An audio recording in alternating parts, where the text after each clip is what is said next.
જેના ચહેરા પર આખું બોલિવૂડ ફિદા હતું, જેણે રૂપેરી પડદે દાયકાઓ સુધી રાજ કર્યું, એ પરવીન બાબીની યાદો પર આજે બુલડોઝર ફરી વળ્યું છે. જૂનાગઢના રાજવાડા વિસ્તારમાં આવેલી પરવીન બાબીની કરોડોની કિંમતની તેમના પૂર્વજોની હવેલી છે, જમીન દોસ્ત કરી દેવામાં આવી છે. પણ સવાલ એ છે, શા માટે કરવામાં આવી, કોણે કરી, શું આ મિલકત કોઈ વિવાદમાં હતી કે પછી તંત્રની બેદરકારીનો ભોગ બની છે? નમસ્કાર, ગુજરાત BS9 TV ન્યૂઝમાં આપની સાથે હું ભગવતી વિશાવડિયા. આ હવેલી માત્ર પથ્થરોનું મકાન નહોતું. પરવીન બાબી જૂનાગઢના નવાબી શાસન સાથે જોડાયેલા બાબી વંશના હતા. આ હવેલીમાં તેમનો જન્મ થયો, અહીં જ તેમણે કિશોરાવસ્થા પણ વિતાવી. પરંતુ 2005માં પરવીન બાબીના રહસ્યમય નિધન બાદ આ હવેલી રામભરોસે થઈ ગઈ. જૂનાગઢના રાજવાડામાં આવેલી આ હવેલી વર્ષોથી ખાલી પડી હતી. દેખરેખના અભાવે હવેલી છે અત્યંત જર્જરિત થઈ ગઈ.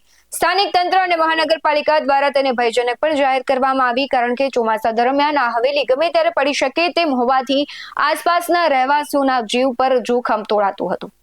પરવીન બાબીના નિધન બાદ તેમની કરોડોની જે મિલકતો છે એ લાંબા સમય સુધી કાયદાકીય ગૂંચવણમાં ફસાયેલી રહી.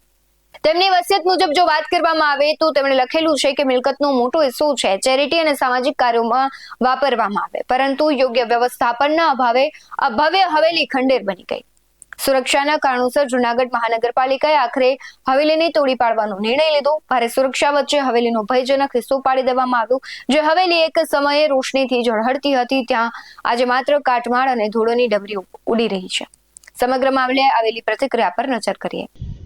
જૂનાગઢથી અકિલ બાબી વાત કરું છું. આ જે મિલકત છે, પરવીન બાબીની મિલકત આવેલી છે, એ આખી અહીંયા હું નાનો મોટો થયો છું, પહેલાંથી રમેલો છું, બરાબર. જમ્મા દાદીમાં વખતથી વાત છે. પરવીન બાબીના જે મમ્મી હતા અને એ આજે ડિમોલેશનમાં મતલબ પાડી દીધી છે. તો આ કયા શું છે શું નહીં એ ખબર નથી. આના રેકર્ડ પુરાવા હજી આધાર હજી અમારો કેસ ચાલે છે, આમાં કોર્ટમાં બધા 3 કેસ ચાલે છે. અને તંત્રએ આમાં ડિમોલેશન કરેલ છે, પણ શું છે શું નહીં એ કોઈને કાંઈ જાણ કરેલી નથી. બાબી એસોસિએશનમાંય ખબર નથી, અને આનું કોઈ ટ્રસ્ટ નથી બાબીનું, બરાબર. અને કોઈને કાંઈ જાણ કર્યા વિના આ ડિમોલેશન થઈ ચૂક્યું છે. તો આ જે મિલકત છે એ પરવીન બાબીની એક યાદગીરીના નામ ઉપર છે. અને આજ વર્ષો થયા, કેમ કે આમાં નાના મોટા અમે રમેલા છીએ આ તે. પણ અત્યારે જે હું આપને કહું કે ભાઈ આપ જોઈ શકો છો કે ભાઈ આમાં જવા જેવું પણ નથી. તો હવે આ કયા આધારે ને શું છે એ અમે એના પુરાવા એકત્રિત કરીએ છીએ.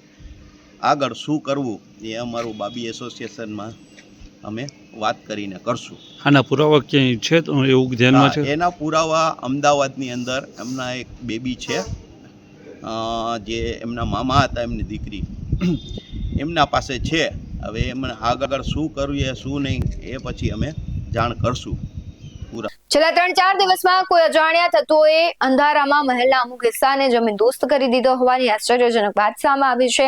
અને એથી આશ્ચર્ય વધુ એ થાય કે મનપા એટલે કે મહાનગરપાલિકા કે પોલીસ પાસે આ ડિમોલેશનની કોઈ સત્તાવાર જાણકારી જ નથી. શું કોઈ મોટા માથાના આદેશ હતા અને આ કામગીરી તેના ઇશારા મુજબ થઈ રહી હતી?